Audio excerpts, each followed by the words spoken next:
সাংবাদিক ভাইয়েরা, গতকাল রাত 4টার সময় দুজন সন্ত্রাসীকে চক্ষু বিজ্ঞান হাসপাতাল থেকে গ্রেপ্তার করা হয়েছে। আমরা দেখেছি যে সেখানে প্রায় 5 ঘন্টার নাটকীয়তা, বড় বড় আসামি তাদেরকে ধরার ক্ষেত্রে যে ধরনের নাটকীয়তা আমরা আওয়ামী লীগের আমলে লক্ষ্য করেছি, ঠিক একই ধরনের নাটকীয়তা আমরা এবার লক্ষ্য করলাম। তাহলে কি আমরা সেই আওয়ামী লীগের আমলে ফিরে গেলাম? এই প্রশ্ন আমি এই অন্তর্বর্তীকালীন সরকারের কাছে রাখছি। আপনাদের কি সক্ষমতা নাই এই দুজন আসামিকে যাওয়ার সাথে সাথে গ্রেপ্তার করার? ওরা নিজেদেরকে দাবি করছে ওরা এই প্রজন্মের 24-এর মুক্তিযোদ্ধা। আমরা তো জানি যে ওবায়দুল কাদের একজন মুক্তিযোদ্ধা। দেশবাসী কি তাকে মাফ করবে? আপনি জুলাই অভ্যুত্থানে ভূমিকা রেখেছেন, আর এই কারণে আপনি যে কোনো অন্যায় করবেন, অপরাধ করবেন, সেটিকে মাফ করে দিতে হবে? এটি কোনোভাবেই গ্রহণযোগ্য না। যারা অপরাধ করেছে, গতকাল আপনারা দেখেছেন যে তারা সেখানে প্রেস কনফারেন্স করেছে। তাদের বক্তব্য ইতিমধ্যে হাসান আল মামুন বলেছেন যে অত্যন্ত ঔদ্ধত্যপূর্ণ বক্তব্য তারা রেখেছেন। সন্ত্রাসীদের মতো এত বড় ক্ষমতা ওরা কিভাবে পেল? অপরাধ করার পরেও সাংবাদিক সম্মেলন, একজন অপরাধী এবং একই সাথে মামলার এজাহারভুক্ত আসামি, তিনি কি সাংবাদিক সম্মেলন করতে পারেন? এই সাহসিকতা সে কোথায় পেল? আমরা দেখেছি যে জাতীয় নাগরিক কমিটির মুখপাত্র, বৈষম্যবিরোধী ছাত্র আন্দোলনের অন্যতম নেতৃত্ব সার্জিস, তিনি নিজে ওই অপরাধীদের যে প্রেস কনফারেন্স, সেটার নোটিশ সাংবাদিকদের কাছে একটি গ্রুপে তিনি নিজে তার হোয়াটসঅ্যাপ আইডি থেকে প্রেরণ করেছেন। কেন, কি কারণে? ওই অপরাধীদের সাথে আপনার সম্পর্ক কি, সেটি আমরা জানতে চাই। কেন আপনি তাদের হয়ে তাদের নোটিশ সাংবাদিকদের গ্রুপে আপনি পাঠাবেন? আপনি কি তাদেরকে রক্ষা করতে চান? আপনি ইতিমধ্যে ফারুক হাসানকে দেখতে এসেছেন, এজন্য আপনাকে আমরা ধন্যবাদ জানাই। কিন্তু দেখতে আসার পরেও আবার সেই অপরাধীদের সাথে সম্পর্ক, তাদের নোটিশ সাংবাদিকদের গ্রুপে পাঠানো, এইটাকে আমরা খুব ছোটভাবে দেখছিলাম। আমরা জাতীয় নাগরিক কমিটির আহ্বায়ক, সদস্য সচিব সহ যারা আছে তাদের দৃষ্টি আকর্ষণ করছি, এই বিষয়টি আপনাদেরকে খতিয়ে দেখতে হবে। এই ঘটনায় সার্ভিসের প্রত্যক্ষ এবং পরোক্ষ কোনো ইন্ধন আছে কিনা সেটি আমরা তদন্ত সাপেক্ষে জানতে চাই, এবং সেই তদন্ত করার দায়িত্ব জাতীয় নাগরিক কমিটি। আমরা দেখতে চাই যে তারা যেহেতু বলছে তারা নতুন রাজনৈতিক বন্দোবস্ত তৈরি করবে, সেক্ষেত্রে তারা যার বিরুদ্ধে অভিযোগ আসলো সেই অভিযোগ তারা কিভাবে খতিয়ে দেখে।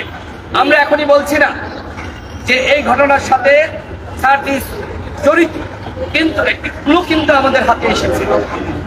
তিনি ফারুককে দেখতে আসলেন, দেখতে আসার পরেও তিনি আবার তাদের সেই নোটিশ এই আপনারা সাংবাদিকরা সাক্ষী আপনাদের গ্রুপে পাঠিয়েছেন।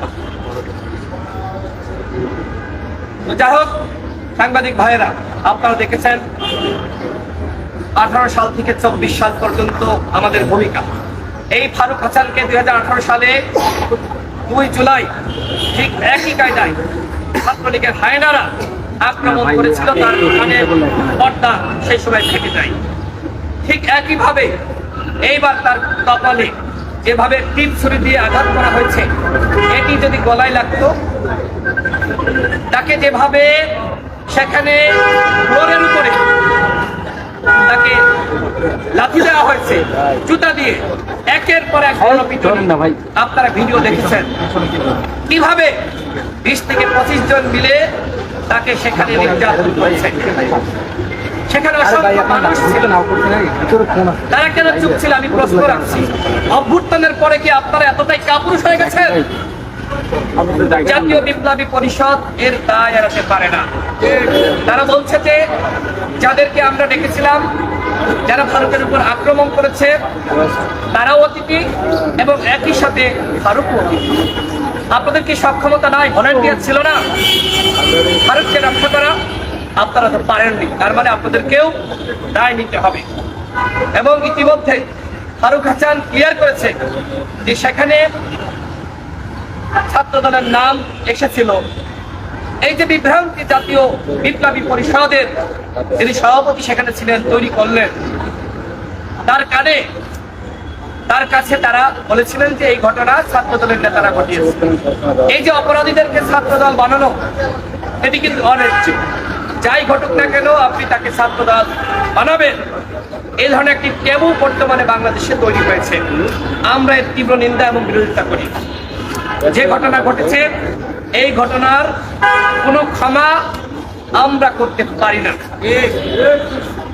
আপনারাই বলেন, তিনি কি ভুল করেছেন? ফারুক হাসানের মতো একজন নেতা যাকে আপনারা চিনেন, জানেন, চেনার পরেও আপনারা কেন এই ঘটনা ঘটালেন? এখন আসছেন মাপ চাইতে। জুলাই স্মৃতি ফাউন্ডেশনের সাথে সম্পর্ক কি? এই যে হিল্লোল এবং শরীফ, তনয় এবং সাইফুল, তাদের সাথে আপনাদের সম্পর্ক কি আমরা জানতে চাই। কেন শহীদ মুগ্ধের ভাই স্নিগ্ধ এখানে আসলো? কেন তিনি আপোষ করতে বলছেন? জুলাই স্মৃতি ফাউন্ডেশন সরকারের বাবার সম্পদ নয়। আপনি অপরাধীদের সাথে আপোষ করছেন কেন? টাকা পেয়েছেন? এই যে জুলাই ফাউন্ডেশনকে ব্যবহার করে অপরাধীদেরকে আশ্রয় প্রশ্রয় দেওয়া, এটি আমরা সহ্য করছি না। আমরা এই অপরাধের বিচার চাই। কেন স্নিগ্ধ আজকে ফারুকের কাছে আপোষ করার জন্য আসলো? ডক্টর ইউনূস স্যার যেহেতু এই ফাউন্ডেশনের সভাপতি, সুতরাং আমরা তার কাছে জবাবদিহিতা চাই। কেন এইখানে তিনি আসলেন? স্নিগ্ধ, তাকে তো আমরা মুগ্ধের ভাইয়ের কারণে সম্মান করি। তার অবদান গণঅভ্যুত্থানে ছিল কিনা জানি না, কিন্তু একমাত্র মুগ্ধের ভাই যে কথা এখনো পর্যন্ত আমাদের কানে বাজে, এই পানি লাগবে পানি, এবং এই একটি বক্তব্য ভিডিও যেভাবে মানুষকে উদ্বেলিত করেছিল, আন্দোলনে অনুপ্রেরণা এবং সাহস জাগিয়েছিল, সেই শহীদ মুগ্ধের প্রতি আমাদের শ্রদ্ধা। আমরা আল্লাহর কাছে দোয়া করি মহান আল্লাহ রাব্বুল আলামিন যেন তাকে বেহেশতে নসিব করেন এবং শহীদের মর্যাদা দান করেন। কিন্তু তার ভাই আজকে যে ঘটনা ঘটালেন, এইখানে এসে ফারুকের সাথে, ফারুক নিজেই বলেছে, ফারুক এখানে নিজেই বলেছে যে কারণে আমি এর প্রেক্ষিতে বক্তব্য রাখছি। ফারুক যদি বিষয়টি গোপন করত, ক্ষমা করে দিত, আমার কোনো কথা এখানে ছিল না।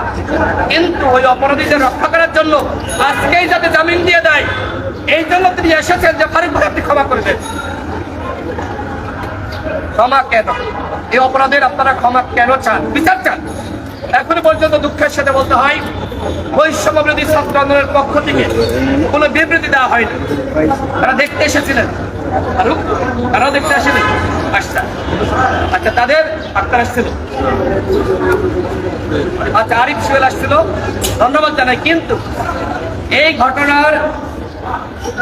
ঘটনার সুবিচার চেয়ে তারা কোনো হবে না। তারা ভুল করে নাই, অন্যায় করেছে এবং আসিফ মাহমুদ এক্ষেত্রে আসামিদের গ্রেপ্তারে সহযোগিতা করছে। তাকে আমরা গণ অধিকার পরিষদের পক্ষ থেকে ধন্যবাদ জানাচ্ছি যে তিনি তৎপর ভূমিকা রেখেছেন। এছাড়া আরেকজন উপদেষ্টা শারমিন, ওই আওয়ামী লীগের মতন ছাত্রলীগের নেতাদেরকে শেল্টার দেওয়া, ইনিয়ে বিনিয়ে রক্ষা করার পায়তারা করা, একই ধরনের আচরণ আমরা দেখলাম। আমরা বলতে চাই আজকে যদি আসামিদের জামিন দেওয়া হয় আমরা ধরে নিব এক্ষেত্রে রাঘব বোয়াল যারা ছিল তারা তাদেরকে রক্ষা করেছে এবং জামিনের ক্ষেত্রে তারা ভূমিকা রেখেছে। বিচার বিভাগকে আওয়ামী লীগের আমলে আমরা দেখেছি কিভাবে ব্যবহার করা হয়েছে, কলুষিত করা হয়েছে। এই সরকারের আমলে যদি বিচার বিভাগের স্বাধীনতা না থাকে, সেখানে হস্তক্ষেপ করা হয়, সেটি আমরা মানব না। আমরা দেখতে চাই কোন বিচারক তার জামিন দেয়, তার পদত্যাগের দাবিতে আমরা আন্দোলন করব। ফারুক হাসানের রক্তের দাগ এখনো শুকায় নাই, তার কপালে সেলাই এখনো কাটা হয়নি। এখনো যদি তাদেরকে জামিন দিয়ে দেন তাহলে কিসের ন্যায় বিচার হবে? এই বাংলাদেশে তাহলে কোনো রাষ্ট্র সংস্কার হবে আমরা বিশ্বাস করতে পারি না। রাষ্ট্র সংস্কার যদি করতে চান এই আসামিদেরকে উপযুক্ত শাস্তি দেন। এই যে তরুণরা যারা এখন উপদেষ্টা রয়েছে, নাহিদ, মাহফুজ আলম এবং আসিফ, এই তরুণরা বিপ্লবে যে ধরনের সাহসী ভূমিকা রেখেছে, তারা এই মুহূর্তে রাষ্ট্র সংস্কার করতে চায়, তারা আমাদের সহযোগিতা, আমরা তাদের সাথে ছিলাম এবং আছি। রাষ্ট্র সংস্কারে আমরা তাদেরকে সহযোগিতা করব। তাদের প্রতি আমাদের দাবি যে আপনারা এই অপরাধীদেরকে যাতে করে তারা আইনের আওতায় আসে সেই ব্যাপারে আপনারা আশা করি তৎপর ভূমিকা রাখবেন। এবং উপদেষ্টাদেরকে বলবো, গণ অধিকার পরিষদ আপনাদের সাথে রয়েছে। আপনারা রাষ্ট্র সংস্কার করতে চান, আমরাও রাষ্ট্র সংস্কার করতে চাই, কিন্তু রাষ্ট্র সংস্কারের নামে এই আওয়ামী লীগকে রক্ষা করা আপনারা কেন এখনো পর্যন্ত আওয়ামী লীগের নিবন্ধন বাতিল করলেন না? কেন এখনো পর্যন্ত আওয়ামী লীগকে গণহত্যার অভিযোগে তাদের সাংগঠনিক কার্যক্রম স্থগিত করলেন না? কেন, কি কারণে ওবায়দুল কাদের পালিয়ে গেল, আওয়ামী লীগের হাইকমান্ড একজনকে গ্রেপ্তার করেন নাই? শেখ পরিবারের এতগুলো এমপি ছিল, মন্ত্রী ছিল, একজনকে গ্রেপ্তার করেন নাই। বিগত 5 মাসে আপনারা কি করেছেন? রাষ্ট্র সংস্কার তো করতে চান, আমরাও চাই, কিন্তু আমরা কি আপনাদের কাছে জবাব দিতে চাইতে পারি না? কি করলেন আপনারা? 5 মাসের হিসাব দেন, খতিয়ান দেন, কি করেছেন? প্রত্যেকটা দিনের, প্রত্যেকটা সেকেন্ডের, প্রত্যেকটা মিনিটের হিসাব দিতে হবে। যেমনি ভাবে একজন উপদেষ্টা রেজাউল আপা বলেছিল প্রত্যেকটা খুনির বিচার হবে, আমরা একই সাথে বলতে চাই প্রত্যেকটা সেকেন্ডের জবাব দিতে হবে। গণঅভ্যুত্থানের পরে যেন ভাবে সরকার চালাবেন, অলস সময় কাটাবেন, সেটি কোনোভাবেই বেঁধে দেওয়া যায় না। গণঅভ্যুত্থান হয়েছে, দেশটা সুন্দরভাবে সঠিকভাবে চালাতে হবে। আমরা আপনাদের সাথে রয়েছি, আপনাদের সমালোচনা করছি, এর মানে এই নয় যে আমরা আপনাদের পদত্যাগ চাই, পতন চাই। আপনারা যাতে করে সঠিক পথে থাকেন, এই কারণেই আমরা আপনাদের সমালোচনা করি, আপনাদের ভুলগুলো নিয়ে কথা বলি, যাতে করে আপনারা ভুল শুধরে সঠিক পথে কাজ করতে পারেন। সর্বশেষ বলবো, এই সরকারকে আইন শৃঙ্খলা পরিস্থিতি ঠিক হয় নাই, পুলিশ ফাংশন করছে না, একের পর এক আমরা দেখছি আওয়ামী লীগের দুর্বৃত্তরা বিভিন্ন জায়গায় অস্থিতিশীল পরিবেশ সৃষ্টির পায়তারা করছে। ছাত্রলীগের আমরা দেখলাম যে তাদের জন্মদিন পালন করবে, এই যে আওয়ামী লীগ আবার ফিরে আসার চক্রান্ত করছে, এই সাহস তারা কিভাবে পেল? এই সাহস পেয়েছে এই উপদেষ্টাদের কারণে, কারণ তারা আওয়ামী লীগকে ধরে নাই। 28 অক্টোবরের পরে যদি 30,000 আওয়ামী লীগের নেতাকর্মীকে গ্রেপ্তার করা হয়, তাহলে এখন কেন গণঅভ্যুত্থানের পরে ন্যূনতম 30,000 আওয়ামী লীগের নেতাকর্মীকে গ্রেপ্তার করা হলো না? দুঃখিত যদি বলছিলেন, আমার মিস্টেক হয়েছে যে 28 অক্টোবরের পরে যদি বিএনপি, জামাত, গণ অধিকার পরিষদের 30,000 নেতাকর্মীকে গ্রেপ্তার করতে পারে, এখন কেন এই অভ্যুত্থানের পরে 30,000 আওয়ামী লীগের গুন্ডা, পান্ডা, মাস্তানকে গ্রেপ্তারি সরকার করছে না? আমরা কি প্রশ্ন করতে পারি না?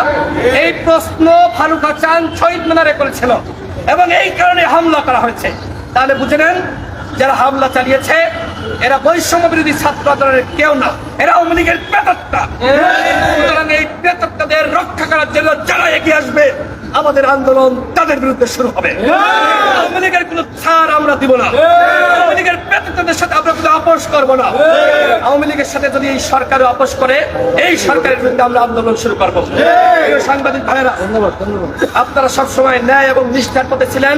এই গণঅভ্যুত্থানে আপনাদের ভূমিকা সম্পর্কে আমরা জানি। 6 জন সাংবাদিক শহীদ হয়েছে।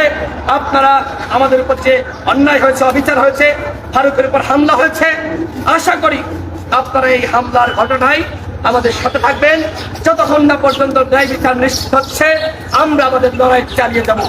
তাদেরকে যদি আজকে অন্যায় ভাবে কোনো ক্ষমতার মাধ্যমে, হস্তক্ষেপের মাধ্যমে জামিন দেওয়া হয়, তাহলে কিন্তু আমরা ওই নিম্ন আদালত ঘেরাও করবো। কথা স্পষ্ট।